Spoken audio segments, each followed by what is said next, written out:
هيا يا خالد، لقد وصلنا إلى وجهتنا، لندخل ونحتسي كوبا من القهوة. هيا بنا. ماذا تريد أن تطلب يا خالد؟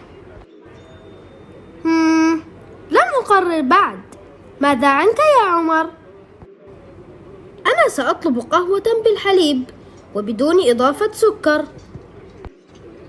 ها قد أتى النادل، عليك أن تقرر بسرعة.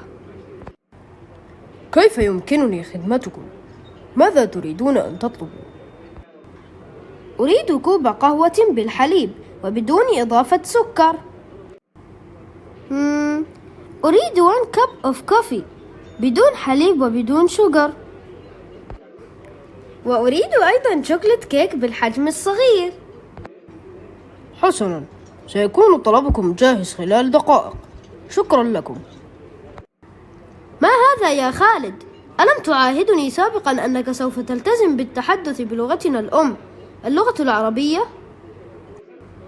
أوه، أنا آسف، لقد نسيت ذلك. لابد من الالتزام بالتحدث بلغتنا الأم يا خالد، فهي لغة القرآن ولغة رسولنا الكريم، ويجب عليك أن تعطي اللغة حقها وأن تفتخر وتعتز بها.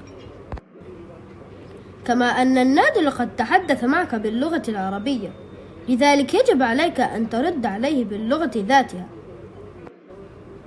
حسنا يا عمر، أشكرك على ذلك، وأعدك أن أعطي اللغة العربية حقها. أحسنت يا خالد، ولا شكر على واجب.